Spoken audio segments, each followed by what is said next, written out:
Super Bowl champ with the Ravens, now the University of Alabama head coach, former NFL analyst, the University of Alabama at Birmingham. Trent Dilfer joins us on behalf of our good friends at Panini America. How are you, Trent? Good, Dan. How about yourself? I'm doing okay. You got your Super Bowl, your miniature Super Bowl trophy there over your left shoulder? Still mini, yeah. Yeah. Does everybody get one of those? No, Bashadi bought this for me as I exited after the 1 year in Baltimore. So, Wait, that was your parting gift? He gave you a miniature Super Bowl trophy? yeah. No, he's really gracious. It was actually before then. My wife was going to get me one, and Steve jumped in and made sure that the Ravens did it for me. How big is your Super Bowl ring? I don't wear it very often. I wore it during recruiting. Recruiting, the kids liked it. It's big. It's a big old sucker. Not as big as the ones they do now, but it's a big old flashy thing, and the recruits love taking pictures with it when we had them on campus. But see, what I think that they should do is do a school ring, like a school ring size that you can wear, where it's not gaudy, where you come in. Michael Strahan had this story. He told Eli he wanted a 10-table ring. And Eli go, what is that? You can see it 10 tables away. And it's just too big. You can't wear it out. I agree. I like your idea, the little like school one or like the high school state championship size. Yeah. And then they should give everybody like the real, like I think this is 60% the actual size.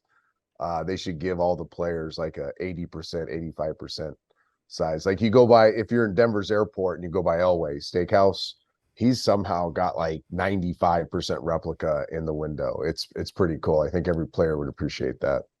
Give me the 3 quarterbacks, 2 quarterbacks, 4, like they changed the position in the modern era.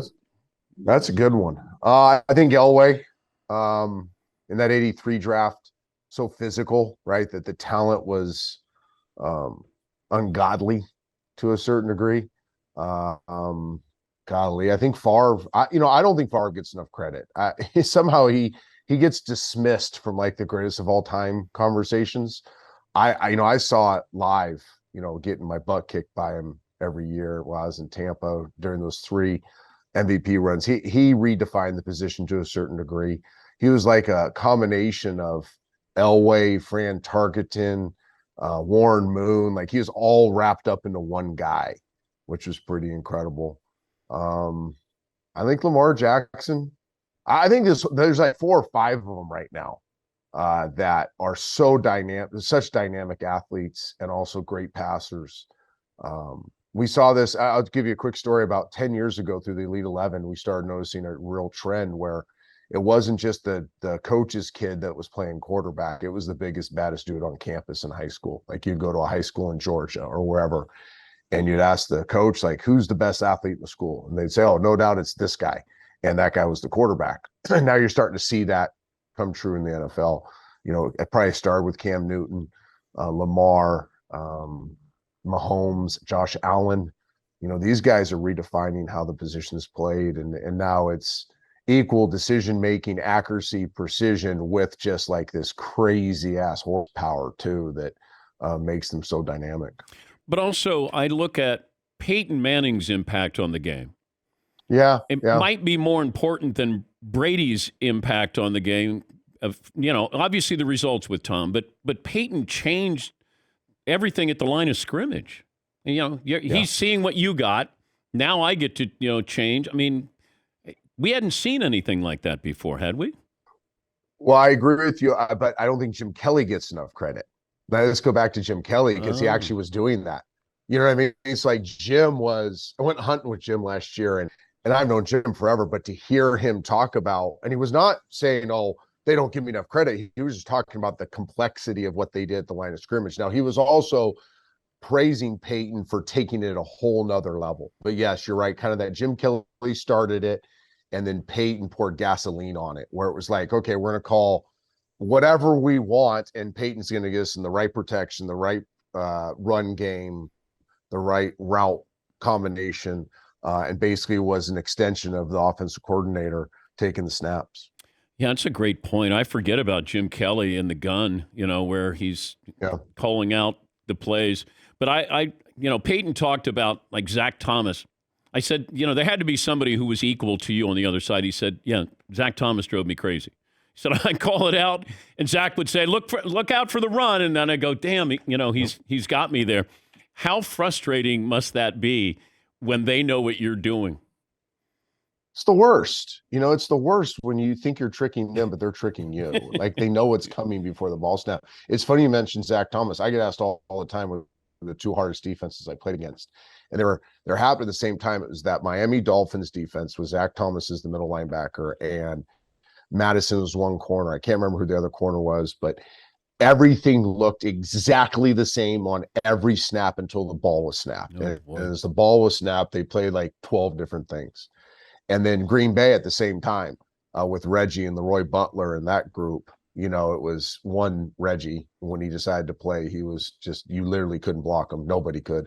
And they had other great players. I think Leroy Butler is one of the all-time underrated defensive players, at least I played against. And their ability, those two defenses were just vicious. Was it Patrick Surtain? Would he have been with Miami back then? I don't want to get myself in trouble. Yeah, I think it was, but I don't want to get myself in trouble. I'm getting sold. I forget everything, Dan. We're talking to Trent Dilfer, won a Super Bowl with the Ravens. Do you ever feel like that you have to apologize because you won a Super Bowl and everybody talks about, well, the defense, well, somebody had to play quarterback. Even Trent Dilfer won a Super Bowl. I mean, it's not fair to somebody who had a prolonged NFL career, but that defense was so good. Do you get where I'm coming from with that? There's some truth to it. Yeah, and there's some truth to it. Like, I've owned that. Like, I don't think I've ever once gotten my feathers in a ruffle when people say that, I was part of the team, not the reason we won the Super Bowl. I would absolutely agree with that. Okay. I do think I was the right quarterback for that team in that moment. And my teammates say that, which is the most affirming thing. But yeah, I didn't play very well that year. I played pretty darn good early on when I took over for 4 or 5 weeks. I battled an injury. I played terribly at the last 2 regular season games. And then the playoffs, we knew who we were. It was just a matter of, literally, it was true when people say all I had to do was not lose the game. That's a reality. The reality was to play the game in such a conservative way that you didn't add any risk to it, because we knew a team weren't going to score more than 10 points ever against us. So I don't get my feathers in ruffles over that. I don't get defensive over that because there's a lot of truth to it. Yeah. And my teammates have been so great, Dan. Like, over the years, those Baltimore Ravens teammates have gone out of their way to defend me when people want to tear me down on that stuff. And that's important when your teammates do that for you. I'm wondering about this with now you're coaching in college at UAB. How much of your job is coaching? How much of it is kind of cultivating a business, NIL and collect? I mean, this is more than, it feels like college coaching is tougher than coaching in the NFL. I don't know. I haven't been a head coach in the NFL. I have a lot of dear friends that are, so I don't want to make that comparison. You're definitely a CEO. You're not a coach. You're not a whistle around your neck coach very often. You get to do that, and those are those are the most fun days, when you actually get to interact with players and coach ball. But the bulk of this job is kind of CEO type stuff. There's a business aspect to it. You mentioned it with collectives and NIL. There's a team building. There's coaching coaches. I think that's the thing that doesn't get talked about enough, is you have to hire great people, but then you got to coach them up to make sure we're all speaking the same language. You got to empower them. You got to create culture is a word that's overused, but I think it paints a picture in everybody's head. Yeah. You got to create an environment where people are going the same direction. They feel it's energizing to come to work. When we do have adversity, there's people around you to help you get through it. So yeah, it's a lot more other stuff than whistle around your neck and crew socks on going out there and doing bag drills. How do you poach somebody without poaching them? Like the T word that everybody's doing and using. Yeah, tampering. Yeah. Yeah. I think what we've tried to do is just create a really good vibe around our program. They can reach out to you. They can get in the portal and contact you. Really it's about creating an atmosphere around your building and a persona around your program where it's welcoming and you want, and you gotta say, hey, I think Prime does a great job with this on Twitter, even, like, hey, this is what we're looking for. If you're part of this, come join us. We don't do it on Twitter with the head coach tweets, but we're trying to do the same thing. Like, hey, here's what we're building. Here's what we're about. If that fires you up, you know where we're at. I think Prime started this thing like, hey, I'm not hard to get to. I'm not hard to reach. You know where we're at. I think that's what's going on. But the reality of it is we've had a couple poach from us. We know it's happening. We know they're talking to these other programs before they're in the portal, and it's just the reality of where we're at in this industry, and you got to live with it. What's the craziest ask from a recruit? I haven't had any crazy outrageous one so far. We don't have, SEC money here, and I think everybody knows that. But we did have a couple walk in, and it was their motivation was definitely to get paid. I actually think they thought like I was going to pay him with my NFL money. Like literally, that's what it felt like. Like, yo, coach, that's not legal though, Trent. That's not legal. I know. Okay. But I'm saying it felt that way. Like it felt like this kid was like, he knows we're not, in the SEC. He knows we're not in the Big Ten. He knows, we don't have some collective, an $8 million collective. But I kind of feel like this kid wants me to tap into my own pockets and like pay him out of my own checking account. That was not a very long visit, let me tell you that. You're working with our good buddies at Panini America, the exclusive trading card partner of the NFL. What are you doing with them this week and next week?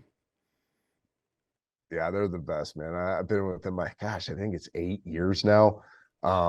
Doing weekly stuff. When I was in college coaching college football, I was doing a lot of videos and stuff. But the coolest thing I get to do is this Panini Super Bowl kid reporter, and I think it was 1,600 kids. No, sorry, 160,000 kids registered for this kid reporter initiative. And our boy Miles won it this year, and he gets to go to the front of the line of media night Monday night and ask all the superstars questions that he'll come up with. The bummer of this when they win is they have to hang out with me for the whole night. But I'll kind of coach them up on what questions to ask and how to get in the conversation with Mahomes or Kelsey or Jalen, whoever it is. And kid would get to ask the player a question and do a lot of cool stuff. So it's been an amazing relationship. It's one of the more fun things I get to do over the course of the year. And I don't have to stay the whole week at the Super Bowl. So while you're going to bed at 8, I'll be back in Birmingham going to bed at 7:30. How many times did you face Brady? It wasn't that many. Couple times, I think, is all. Did you think anything? Thank God. Like if I would have said that guy is going to be the greatest quarterback of all time, what would you have said, do you think, in that moment? I wouldn't have believed it in the early years. Peyton was the same way. Listen, a lot of young guys, right? I mean, finding your way. Some of them do. Some like me don't fully find it. But there's about year 6 or 7 is when, because you're watching crossover tape. I think where NFL players have the greatest appreciation for the players is when you're watching crossover tape, because you're studying. What is crossover tape mean? So we're playing the Colts, and the Colts played the Patriots the week before. So you're watching Patriot stuff, right? So you're always watching the defense to get ready for the defense as a quarterback. So you're always watching the other quarterback play against that defense. And I probably watched Brady crossover stuff, let's say 15 times. And you're just like, wow, how do you see it? How do you see it that quick? Wow, he changed that protection. Wow, what a perfect throw. Or, man, I didn't think about, using my eyes that way and getting back to the other side. And then you just kind of gained an appreciation for the nuance of what he does so well. And I really think that's the thing, is now that he's retired, and now we're going to have probably 2 months of talking about this to get ratings up for all your shows, talk about Brady every day. I think the one thing that's going to come out as you talk to players, what made him so great is the nuance of how he played the game. He did these little nuanced things that always put his team in a position to win, to win that play, to win that series, to win that game. It's why I think a lot of fans can't go, oh, he's the best of all time outside the Super Bowl rings. They don't see the magic in what made him. Wasn't the arm, wasn't the feet, wasn't the stature, wasn't the athleticism. It was the nuance of how he played the game. And I think a lot of young, great quarterbacks now will go, and although they're probably better athletes than Tom, they'll talk about Peyton and Tom, especially those two, of how much they learned from those two, watching them play these little parts of the game that aren't talked about very much. Great to talk to you. Good luck with UAB, certainly Panini, and nice to catch up again. Thank you, Trent. Thanks, Dan. Good seeing you, man. It's Trent Dilfer, won his Super Bowl with the Ravens, now the head coach of the University at Alabama at Birmingham, and joining us on behalf of Panini America.